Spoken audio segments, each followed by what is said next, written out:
Oke adik-adik, ketemu lagi dalam mapel ekonomi. Assalamualaikum warahmatullahi wabarakatuh. Salam sejahtera untuk kita semua. Ya, akan kita bahas tentang sistem ekonomi ya. Sistem itu suatu cara ya atau strategi. Sistem itu suatu cara atau strategi suatu negara atau bangsa untuk mencapai sistem ekonomi yang atau cara melakukan ekonomi yang diinginkan. Nah, apa yang akan kita pelajari? Yang pertama, pengertian sistem ekonomi, kemudian elemen-elemen dalam sistem ekonomi, fungsi sistem ekonomi, kemudian macam-macam sistem ekonomi. Ada sistem ekonomi tradisional, ada sistem ekonomi liberal, atau yang sering disebut sistem ekonomi bebas atau sistem ekonomi pasar. Kemudian ada sistem ekonomi komando atau yang sering disebut sistem ekonomi terpimpin ya, terpimpin. Kemudian ada sistem ekonomi campuran. Nah, Indonesia menggunakan sistem ekonomi campuran, yaitu menggabungkan sisi baik yang ada di liberal dan sisi baik yang ada di komando, yang disebut dengan sistem demokrasi Pancasila. Nah, terus kemudian misalnya terus melihat tentang sisi kelemahan dan kelebihan ya, kelebihan dan kelemahan masing-masing sistem ekonomi. Kelebihan dan kelemahan masing-masing sistem ekonomi. Dan tentunya kita akan bahas soal-soal. Oke. Yang pertama adalah sistem ekonomi itu sendiri. Ya, pengertiannya, sistem ekonomi adalah perpaduan dari aturan-aturan atau cara yang menjadi satu kesatuan yang digunakan untuk mencapai tujuan dalam perekonomian. Ya, hal ini mencakup seluruh proses dan kegiatan masyarakat dalam usaha memenuhi kebutuhan hidup atau mencapai kemakmuran. Jadi intinya ada perpaduan atau aturan-aturan atau strategi atau cara yang digunakan untuk mencapai tujuan. Tentunya negara satu dengan negara yang lain berbeda-beda. Apa elemen-elemen dalam sistem ekonomi tersebut? Ya, yang pertama adalah ada unit-unit ekonomi ya, seperti rumah tangga ya, rumah tangga perusahaan, kemudian serikat buruh, instansi pemerintah ya, instansi government, kemudian lembaga-lembaga lain yang berkaitan dengan sistem atau kegiatan ekonomi. Jadi yang pertama ada unit ekonomi. Yang kemudian yang kedua adalah pelaku-pelaku ekonomi ya. Kita ingat pelaku ekonomi dibagi menjadi 4 ya. Pelaku dalam ekonomi ada RTP, rumah tangga produsen, ada RTK, rumah tangga konsumen, ada rumah tangga pemerintah, terus ada rumah tangga luar negeri. Ini berkaitan sama ekspor impor. Jadi pelaku itu ada konsumen ya, RTK, ada produsen, buruh, investor, pejabat-pejabat yang terkait. Jadi elemennya pertama unit ekonomi, ada pelaku ekonomi, dan yang ketiga adalah lingkungan SDA atau sumber daya alam, kemudian sumber daya manusia, sumber daya kapital atau sumber daya modal, kemudian ada sumber daya teknologi. Ini sering disebut dengan faktor produksi ya. Faktor produksi ada 2, ada asli, ada turunan. Asli berkaitan sama SDA sama SDM ya, sumber daya alam dan sumber daya manusia. Turunan berupa skill atau keahlian dan modal. Nah, kemudian ada fungsi sistem ekonomi. Kalau tadi elemen ada unit ekonomi, pelakunya, ada faktor produksinya. Kemudian ada fungsi sistem ekonomi ya, sistem ekonomi dapat berfungsi sebagai satu sarana pendorong untuk melakukan produksi Ya, produksi itu berarti menghasilkan nilai guna. Menghasilkan nilai guna. Kemudian cara atau metode untuk mengorganisasi kegiatan individu. Kemudian menciptakan mekanisme tertentu agar distribusi barang dan jasa terlaksana dengan baik. Ya, fungsi ekonomi tadi, fungsi sistem ekonomi ada sarana pendorong, kemudian cara atau metode untuk mengorganisasi kegiatan, kemudian menciptakan mekanisme atau tata cara tertentu agar distribusi barang dan jasa terlaksana dengan baik. Nah, kemudian ada macam-macam sistem ekonomi. Nah, ini yang pertama, berdasarkan pengaturan mekanisme dibedakan menjadi 4 bagian, yaitu ada sistem ekonomi tradisional. Sistem ekonomi tradisional merupakan sistem ekonomi yang diterapkan oleh masyarakat tradisional, jadi masih tradisional, secara turun-menurun dengan hanya mengandalkan alam dan tenaga kerja. Ya, nanti fokusnya di alam dan tenaga kerja, belum ada produksi yang canggih atau tenaga kerja yang profesional, jadi tenaga kerja di lingkungan tersebut. Nah, ini ada ciri dan sistem ekonomi tradisional. Ya, yang pertama, teknik produksi dipelajari secara turun-menurun, ya, bersifat sederhana. Terus hanya sedikit menggunakan model.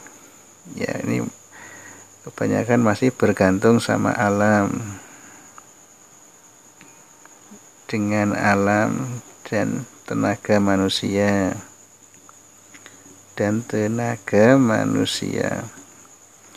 Kemudian pertukaran dilakukan secara barter, ya, tukar menukar barang.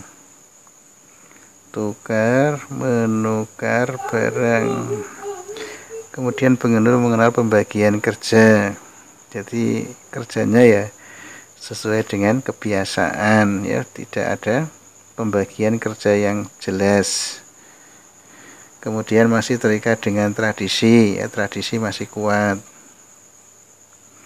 Kemudian tanah sebagai tumpukan kegiatan produksi dan sumber kemakmuran, ya, tentunya ini masih bergantung dengan alam. Nah, ada kelebihan sistem ekonomi tradisional. Yang pertama, tidak terdapat persaingan yang tidak sehat. Jadi persaingannya itu sehat, hubungan antar individu sangat erat. Ya, ini kalau di sosiologi itu namanya Gemeinschaft, ya. Gemeinschaft atau paguyuban. Kalau di kota namanya adalah Gesellschaft. Pertama, tidak terdapat persaingan tidak sehat, jadi persaingannya sangat sehat. Kemudian ada hubungan individu yang sangat erat atau Gemeinschaft. Kemudian masyarakat merasa sangat aman, ya, karena tidak ada beban berat yang harus dipikul, ya. Tidak ada tanggungan kredit, tanggungan bank, nggak ada. Kemudian tidak individualis, ya, sifat gotong royongnya sangat kuat. Gotong royong sangat kuat. Nah, itu sistem ekonomi tradisional. Nah, ini ada kekurangan sistem ekonomi tradisional, ya, atau kelemahannya. Kelemahannya berupa teknologi yang digunakan masih sangat sederhana, sehingga produktivitasnya rendah dan lama, ya, karena masih bergantung sama tenaga alamiah, ya. Produktivitas rendah dan lama, waktu yang diperlukan lama. Kemudian mutu barang hasil produksi masih rendah, ya, dibanding dengan sistem ekonomi yang lain. Ya, ini karena masih sangat tradisional. Sangat tradisional. Itu kelemahan sistem ekonomi tradisional. Kemudian yang kedua adalah sistem ekonomi pasar, atau yang sering disebut dengan sistem ekonomi liberal atau sistem ekonomi bebas. Ya, mengapa dikatakan pasar? Ya, harga pasar itu adalah harga yang ditentukan oleh kesepakatan antara penjual dan pembeli. Ini kesepakatan antara penjual dan pembeli ya. Di sini tidak ada campur tangan pemerintah dalam ekonomi ya, tidak ada campur tangan pemerintah.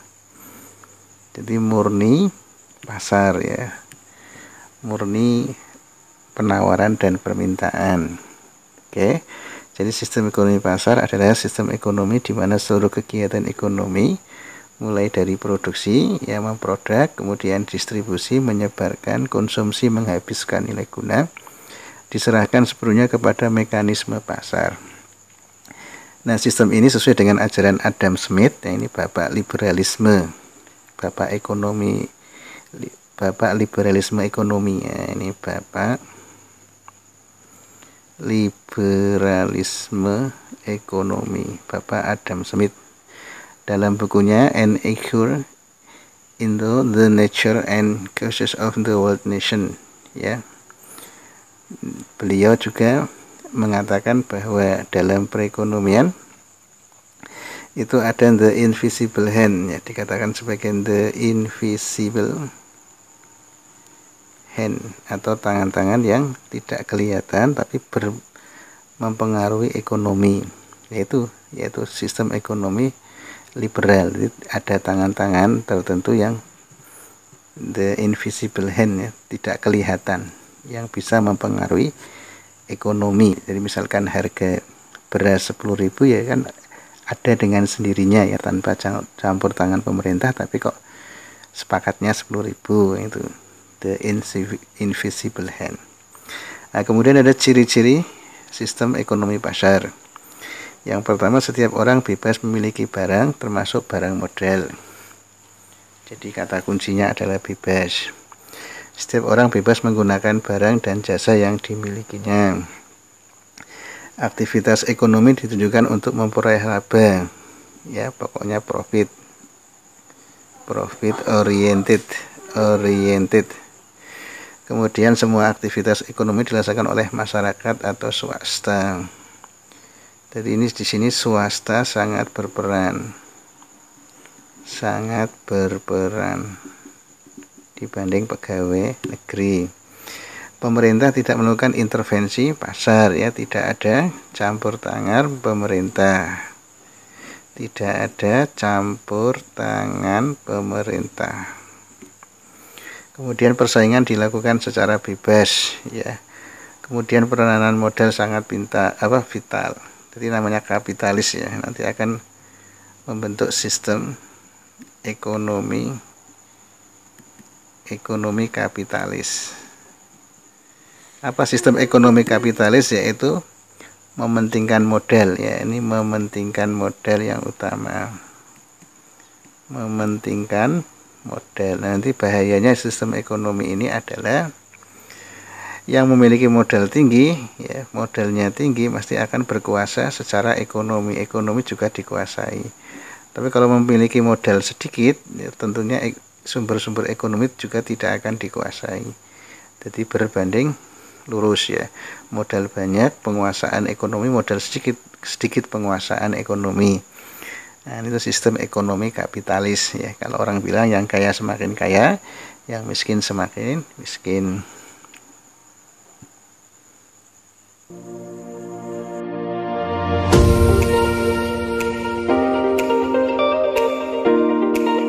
Ketiga adalah sistem ekonomi komando atau terpusat ya, atau ada juga yang mengatakan sistem ekonomi terpimpin karena dipimpin oleh negara.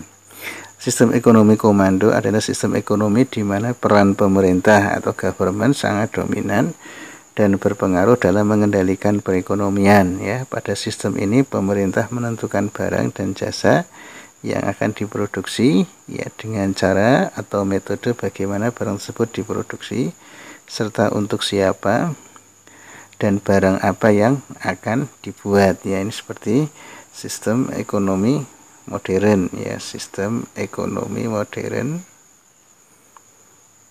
itu barang apa, intinya pada barang apa, terus bagaimana cara membuat, terus for whom ya, untuk siapa barang itu dibuat, tapi semua dikendalikan oleh semua dikendalikan oleh government atau pemerintah.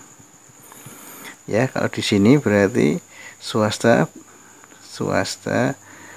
berperan sangat sedikit. Berperan sangat sedikit, malah sangat diminimalisir ya. Sangat sedikit atau diminimalisir ya semua penguasaan pada sumber pemerintah. Nah, ciri dan sistem ekonomi komando yang pertama, semua alat dan sumber-sumber daya dikuasai pemerintah ya, tidak ada alat atau kepemilikan pribadi, semua dikendalikan oleh pemerintah. Kemudian hak milik perorangan tidak diakui ya. Jadi semua milik pemerintah, semua milik pemerintah. Kemudian tidak ada individu atau kelompok yang dapat berusaha dengan bebas dalam kegiatan perekonomian ya. Swasta atau individu tidak bebas. Swasta atau individu tidak bebas dalam ekonomi, dibatasi dalam ekonomi. Kebijakan perekonomian diatur sepenuhnya oleh pemerintah atau government. Nah, kemudian ada kelebihan sistem komando. Jadi ada kelebihannya, juga nanti ada kelemahannya. Kelebihannya adalah pemerintah lebih mudah mengendalikan inflasi ya, karena dikendalikan oleh pemerintah ya. Pengangguran dan masalah ekonomi lainnya, terutama pemerataan ya. Pemerataan pendapatan di sini lebih terjamin. Kenapa lebih terjamin? Karena semua dikendalikan oleh pemerintah. Tidak ada penguasaan modal yang dikuasai oleh swasta, semua milik pemerintah. Jadi pemerataan pendapatannya lebih gampang dibanding kalau liberal ya. Kalau liberal tadi kalau tidak punya modal, tidak kreatif dalam menjalankan usaha perekonomian, tentunya akan tergilas oleh zaman. Kalau ini kebalikannya, justru pemerintah sangat berperan aktif dalam perekonomian sehingga semua dikendalikan oleh pemerintah, termasuk pemerataan pendapatan. Ya, pasar barang dan dalam negeri berjalan lancar ya, tapi belum tentu yang di luar negeri. Yang di luar negeri ditanda tanya. Kenapa tanda tanya? Karena mereka biasanya menutup diri dari perdagangan luar negeri. Biasanya karena sangat terpusat. Kalau di Korea Utara aja sistem kepemilikan HP aja sangat dibatasi, televisi juga dibatasi, kemudian partai juga dibatasi. Jadi semua banyak batasan, terutama juga kalau misalkan hubungan luar negeri. Jadi cenderung tertutup ya perekonomiannya. Pemerintah dapat turut campur dalam hal pembentukan harga ya, atau pemerintah sebagai pasar monopoli. Kemudian relatif mudah melaksanakan distribusi pendapatan ya, atau tadi pemerataannya lebih terjamin. Pemerataan pendapatan, jadi istilahnya sugih-sugih bareng ya, kaya-kaya bareng, miskin-miskin bersama. Kemudian jarang terjadi krisis ekonomi ya, karena tadi kepemilikan penguasaan ekonomi dikendalikan oleh pemerintah. Nah, swasta kan tidak berperan ya, makanya sama rata sama rasa, tidak terjadi krisis ekonomi, jarang terjadi. Nah, terus ada kekurangan sistem ekonomi komando. Apa kekurangannya? Yaitu mematikan inisiatif individu untuk maju. Jadi sekali lagi, kreativitas masyarakat itu dibatasi. Jadi kalau misalkan orang kreatif, kemudian negara tidak berkehendak, juga tidak diperkenalkan. Jadi kalau itu mau menguntungkan negara, maka diperbolehkan, tapi kalau tidak bisa mengkreasi diri ya. Mematikan inisiatif individu untuk maju, sering terjadi monopoli yang merugikan masyarakat. Karena tadi yang mengendalikan harga adalah pemerintah. Tidak ada sistem ekonomi pasar ya, tidak ada pembentukan harga pasar, adanya pembentukan harga oleh pemerintah ya. Tadi sering terjadi monopoli yang merugikan masyarakat ya, atau yang mengambil kebijakan adalah pemerintah. Kemudian masyarakat tidak memiliki kebebasan dalam memilih sumber daya, jadi harus seragam ya di sana, seragam harus sama rata sama rasa. Kemudian ada sistem ekonomi campuran, ini yang dipraktekkan di Indonesia. Sistem ekonomi campuran merupakan sistem ekonomi pasar dan terpusat ya, digabungkan cari yang baik-baik, di mana pemerintah dan swasta saling berinteraksi dalam memecahkan masalah ekonomi ya, seperti di Indonesia. Bank saja ya, itu ada bank milik usaha milik negara BUMN, ada bank usaha milik swasta atau BUMS, badan usaha milik swasta, badan usaha milik negara. Contohnya ada BRI ya, Mandiri, BNI itu BUMN, ada BUMS, ada BCA, Bukopin, Bank Mega. Nah, ini diperkenalkan, ini swasta boleh aktif dalam ekonomi, ini negara juga boleh aktif dalam ekonomi, saling mendukung. Ya, merupakan gabungan sistem ekonomi pasar dan terpusat. Barang modal dan sumber daya yang vital dikuasai pemerintah ya, seperti UUD 45 pasal 33 ya. Pasal 33 UUD 45 itu sumber daya alam yang vital dikuasai oleh negara untuk kemakmuran rakyatnya. Pemerintah dapat melakukan intervensi atau campur tangan dengan membuat peraturan ya, kebijakan, menetapkan kebijakan fiskal yang dikeluarkan oleh pemerintah, dalam hal ini Menteri Keuangan. Kemudian ada kebijakan moneter, dalam hal ini yang dikeluarkan oleh Bank Sentral atau Bank Pusat atau Bank Indonesia. Kemudian membantu dan mengawasi kegiatan swasta. Ya, seperti ada OJK ya, Otoritas Jasa Keuangan, itu kan dari negara mengawasi kegiatan swasta, ada asuransi, ada dana haji, dana umroh ya, kemudian koperasi, itu dikuasai oleh OJK sebagai pemerintah. Kemudian peran pemerintah dan sektor swasta berimbang ya, penerapan sistem ekonomi campuran akan mengurangi berbagai kelemahan dari sistem ekonomi pasar dan komando, ditujukan untuk meningkatkan kesejahteraan rakyat. Intinya ini, kesejahteraan rakyat. Nah, kemudian kebaikan di sistem ekonomi campuran, ada kebaikan juga ada kelemahannya. Kebaikannya adalah kebebasan berusaha, baik itu badan usaha milik negara maupun badan usaha milik swasta, yang mempunyai kesempatan yang sama. Hak individu berdasarkan sumber produksi walaupun ada batas. Lebih mementingkan umum daripada pribadi, jadi kepentingan umum lebih diperhitungkan daripada kepentingan pribadi. Kelemahannya, sistem ekonomi campuran adalah beban pemerintah berat daripada beban swasta ya. Misalkan ada bencana alam, tanggung jawab oleh negara ya, daripada beban swasta, padahal sama-sama memiliki kemampuan atau peluang dalam kehidupan ekonomi. Tapi kalau misalkan ada masalah ya, beban pemerintah yang diberatkan. Pihak swasta kurang memaksimalkan keuntungan karena juga mereka punya saingan dengan perusahaan negara atau BUMN, maka nggak bisa maksimal, mesti dibatasi. Nah, berdasarkan yang mengatur kepemilikan aset, ada sistem kapitalis. Ini turunan dari sistem ekonomi liberal. Apa sistem ekonomi kapitalis? Yaitu sistem ekonomi yang memberikan kebebasan secara penuh kepada setiap orang melaksanakan kegiatan perekonomian. Ini turunan dari sistem ekonomi liberal. Jadi nanti kepemilikan asetnya itu atau modalnya itu secara besar.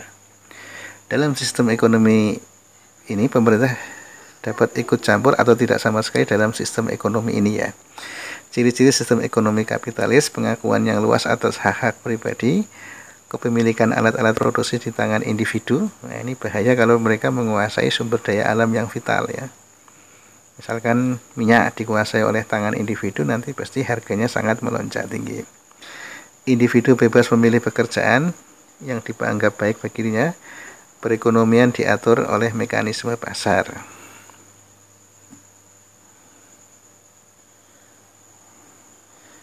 Kemudian pasar berfungsi memberikan signal ya atau sirine kepada produsen dan konsumen dalam bentuk-bentuk harga. Campur tangan pemerintah diusahakan sekecil mungkin ya. Tadi the invisible hand ya, menurut Adam Smith. yang mengatur perekonomian menjadi efisien. Motif yang menggerakkan perekonomian mencari laba, ya intinya laba, laba, dan laba. Kelebihan sistem ekonomi kapitalis, ya, lebih efisien dalam memanfaatkan sumber daya dan distribusi barang. Kreativitas tadi, ya, menjadi tinggi karena adanya kebebasan melakukan yang dianggap baik. Pengawasan politik dan sosial minimal karena tenaga waktu dan biaya diperlukan lebih kecil. Jadi swasta sangat berperan. Kemudian kekurangan sistem ekonomi kapitalis, tidak ada persaingan yang sempurna, ya. Yang adalah persaingan tidak sempurna dan persaingan monopolistik. Jadi pasarnya adalah pasar persaingan tidak sempurna. Yang ada persaingan tidak sempurna. Sistem harga gagal, ya, mengalokasikan sumber-sumber secara efisien karena adanya faktor-faktor eksternal, tidak memperhatikan yang menekan upah dan lain-lain. Dan ada sistem ekonomi sosialis, ini turunan dari sistem ekonomi terpusat, ya, terpusat atau terpimpin atau komando. Suatu sistem yang memberikan kebebasan yang cukup besar kepada setiap orang untuk melaksanakan kegiatan ekonomi, tetapi campur tangan pemerintah masih sangat berperan. Ya, ini sedikit bebas dari sistem ekonomi terpimpin, tetapi tetap campur tangan pemerintah sangat dominan. Pemerintah mengatur berbagai hal dalam ekonomi untuk menjamin kesejahteraan masyarakat. Ciri-ciri sistem ekonomi sosialis lebih mengutamakan kebersamaan atau gotong royong. Peran pemerintah aktif, ya. Sifat manusia ditentukan oleh pola produksinya. Kelebihan sistem ekonomi sosialis, ya, disediakannya kebutuhan pokok oleh pemerintah. Jadi sangat diperhatikan oleh pemerintah. Kemudian kegiatan ekonomi didasarkan perencanaan negara. Produksi dikelola oleh negara. Jadi negara sangat berperan dalam perekonomian. Kemudian kelemahan sistem ekonomi sosialis, ya, sulit melakukan transaksi karena semua dikendalikan oleh negara.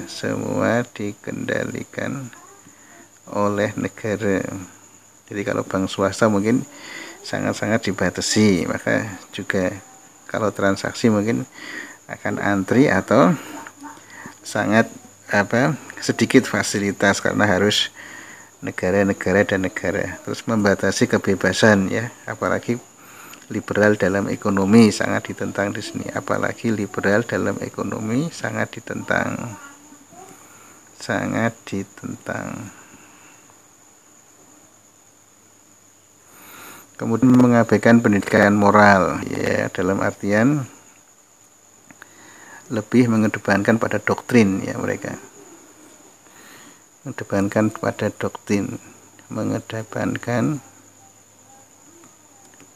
doktrin dan cenderung ateis, ya, karena pendidikan moralnya diabaikan. Kemudian ada sistem ekonomi campuran. Sistem ekonomi campuran adalah sistem ekonomi yang berusaha mengurangi kelemahan yang timbul dalam sistem ekonomi terpusat maupun sistem ekonomi pasar. Dalam sistem ekonomi campuran, pemerintah bekerja sama dengan pihak swasta dalam menjalankan perekonomian. Nah, ini ciri-ciri sistem ekonomi campuran. Pemerintah aktif dalam kegiatan ekonomi. Rencana perekonomian ditetapkan oleh pemerintah berlaku juga kepada pihak swasta. Swasta boleh berkembang. Dalam sumber-sumber vital dikuasai pemerintah, jenis dan jumlah barang diproduksi ditentukan oleh mekanisme pasar. Swasta diberikan suatu kebebasan dalam batas yang sudah ditetapkan pemerintah, tetap harus ada batasnya. Hak swasta diakui supaya tidak mengganggu kepentingan umum. Munculnya suatu persaingan dengan kontrol langsung oleh pemerintah. Campur tangan pemerintah dalam kegiatan ekonomi terjadi di pasar, tetapi campur tangannya juga tidak begitu dominan.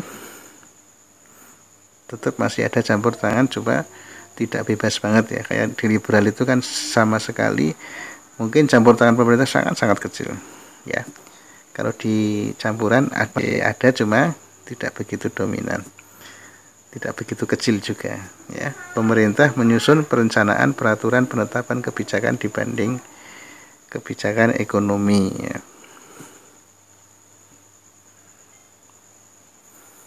Nah, kelebihan sistem ekonomi campuran ya. Ini menggabungkan dua, ini gabungan sistem ekonomi kapitalis dengan sistem ekonomi sosialis. Dalam hak individu diakui ya, hak individu diakui, kreativitas diakui, hak milik pribadi juga diakui. Dalam penetapan harga, dalam perekonomian lebih terkendali ya, harganya lebih dikendalikan. Dalam sektor ekonomi yang dikuasai pemerintah diarahkan untuk kepentingan masyarakat. Jadi ada bentuknya persero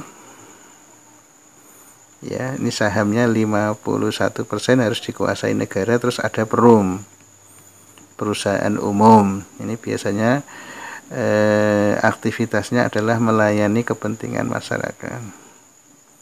Kepentingan masyarakat ini biasanya non profit ya, tidak mencari laba, tapi kalau persero masih mencari laba.